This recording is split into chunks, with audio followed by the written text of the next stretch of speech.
Bonjour. Plusieurs personnes me demandent régulièrement, mais à quoi ça sert de méditer? Alors, je vais vous en parler un tout petit peu, mais surtout je vais vous lire, un témoignage que j'ai retrouvé il y a peu dans mes cartons. Ce sont des témoignages qui datent, en partie, allez, en moyenne en 2015-2016. Ce sont des témoignages qui ont été, envoyés au secrétariat, à l'hôpital dans lequel je travaillais. Donc ce sont des patients qui venaient tous les 15 jours, 3 semaines, à une session de méditation. Avant de vous lire ces témoignages, en tout cas quelques-uns, ça me paraissait intéressant que vous ayez des témoignages de personnes, voilà, qui découvrent la méditation, qui la vivent. Certains ont pratiqué, plus de 2 ans. Il me semble important de temps en temps de sortir de la vie dite courante pour pouvoir se poser, oser prendre le temps. Il y a énormément de méditations différentes, mais si je devais revenir vraiment à la base, heu, celle qui me paraît la base, c'est l'écoute de la respiration. Finalement, nous avons énormément de mouvements naturels dans le corps qui passent inaperçus, qui sont dits inconscients. Prendre le temps de se poser et d'écouter ce qui est là, vivant, vibrant, d'écouter cette respiration qui est toujours là, comme elle peut être, puisque, parfois certains patients respiraient relativement mal. Mais respirer mal, c'est déjà respirer, me disait un patient. Et étonnamment, le fait de ressentir le corps, qui peut être une des bases ou une des pratiques de méditation, connaître les limites du corps permet d'être sans limite. Donc ça, c'est une phrase de Rumi, Jalal al-Din Rumi, qui dit: «Connaître ses limites, c'est être sans limite».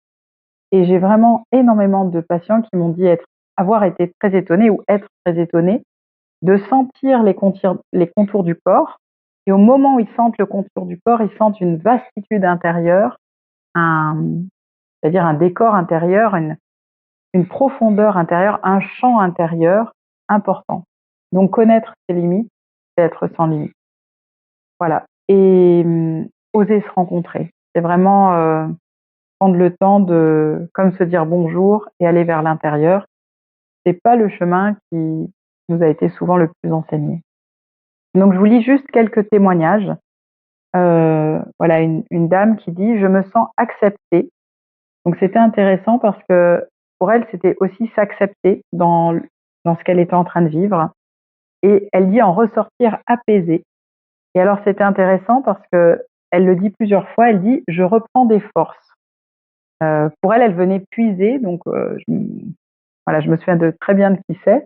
Et en fait, pendant longtemps, elle disait: «Je puise, dans le groupe ou dans mes mots et en fait dans les miens». Et en fait, au bout d'un moment, elle s'est rendue compte qu'elle venait puiser, dans la racine de qui elle était.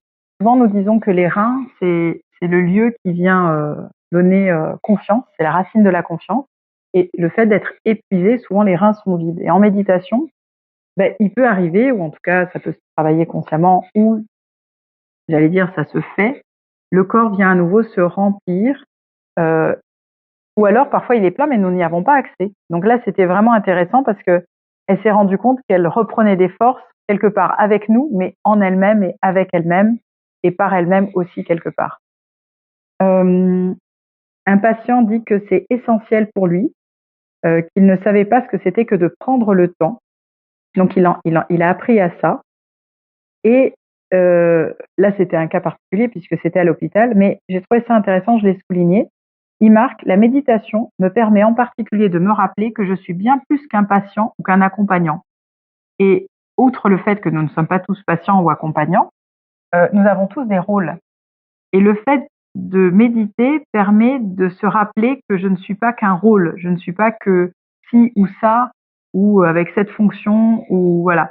Donc méditer, j'allais dire, ça vous prépare à une retraite sereine. Pourquoi il y a tellement de personnes pour qui la retraite c'est compliqué? Parce que, moi j'ai des patients qui me disaient, qui étaient donc des jeunes retraités et qui vraiment le vivaient pas bien. Ils disaient: «J'ai tout perdu». Alors qu'un nouvel espace s'ouvrait, mais quelque part, ils s'étaient identifiés, tellement identifiés à leur rôle, qu'il n'y avait plus d'autre espace. Ou quand un enfant quitte la maison et que des parents me disent: «Mais je vais faire quoi de ma vie?» Ben, votre vie, elle est là, elle va continuer. Donc la méditation, c'est vraiment cette possibilité aussi de désidentification. Là, quelqu'un qui parle d'avoir pu libérer certaines émotions compliquées, libérer des peurs et voilà, et ne pas se juger de cela. Donc ça, c'est très intéressant parce que parfois, dans une méditation, c'est possible d'accueillir aussi des parts de soi qui nous sont moins familières ou trop familières, mais que nous mettons bien de côté. Ah oui, quelqu'un qui marque à quel point c'était important pour elle le groupe. Parce que oui, vous pouvez méditer chez vous. L'intérêt d'être en groupe, d'être dans une forme donc de collectif, c'est aussi qu'il y a l'appui du groupe. Moi, je peux vraiment vous témoigner que là, je pense à ce groupe, mais aussi à un nouveau groupe. Quand quelqu'un de nouveau arrive, mais que le groupe est stable, la personne, elle rentre et elle a de grandes facilités à aller dans d'autres profondeurs parce qu'elle est soutenue par l'énergie du groupe. Là, elle dit, cette personne aussi, qu'elle a trouvé du réconfort. Voilà. Donc, en lien avec une chaleur intérieure. Là, c'est une patiente qui écrit je vous recommande de consommer sans modération. Alors, c'est pas pour forcer la consommation, mais nous sommes une société de consommation. Si nous consommions finalement de la méditation, à réfléchir. Bon, peut-être pas dit comme ça parce que ça me convient pas. Mais voilà, j'ai trouvé ça joli donc et drôle. Et elle marque aussi un moment de pur bonheur, un lâcher prise qui arrive naturellement. Et elle marque que pour elle, c'était pas donné d'avance. Voilà, encore une personne qui dit que l'effet groupe est important. Donc, voilà, si vous souhaitez méditer seul, c'est super. Mais je vous encourage en tout cas de temps en temps à vous regrouper. Je pense que c'est pas pour rien qu'il est écrit dans certains textes, voilà, regroupez-vous à 3. L'énergie est différente quand nous sommes un certain nombre. Voilà, une patiente qui écrit que pour elle, ça a été un apprentissage de vivre en pleine conscience. Alors pleine, je ne sais pas jusqu'où, mais en tout cas, une conscience qui s'est agrandie d'elle-même, de son corps, de sa vie. Elle a été très surprise par des exercices simples de respiration qui ont été utiles pour soulager les souffrances, douleurs et angoisses. Voilà. Elle a été aussi surprise parce qu'elle s'est dit, je vais le faire quand je suis en groupe, voilà, c'est bien. En fait, elle s'est rendue compte qu'à la maison, tout d'un coup, elle arrivait à se poser, à refaire quelques exercices et à rentrer dans des états de paix et de joie. Elle marque la joie. Voilà. Le cœur plus léger. Elle marque aussi repartir le cœur plus léger. Peut-être que nous avons appris à nettoyer nos maisons, nos voitures, même nos dents, mais est-ce que nous avons appris à nettoyer nos cœurs, nos têtes? Peut-être pas. Là, il y a une patiente, c'est pour ça que j'ai gardé aussi ce dernier témoignage, où elle témoigne qu'elle a retrouvé la paix. Je trouvais que c'était très beau de pouvoir dire ça. C'est quelqu'un qui avait fait une embolie pulmonaire. Elle avait appris à respirer en s'économisant et elle a réappris à respirer dans la méditation, à se concentrer sur les parties du corps qui allaient bien. Donc ça aussi, ça a été une grande découverte. Parfois, nous allons pas bien, mais en fait, c'est une partie de nous qui va pas bien.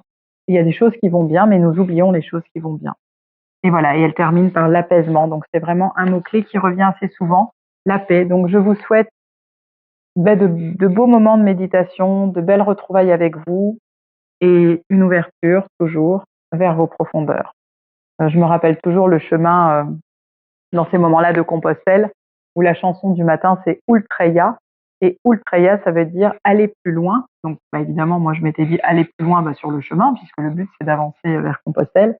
Et puis voilà, quelqu'un de plus initié m'a dit non, aller plus loin. La phrase exacte en latin, c'est aller plus loin au-dedans de soi.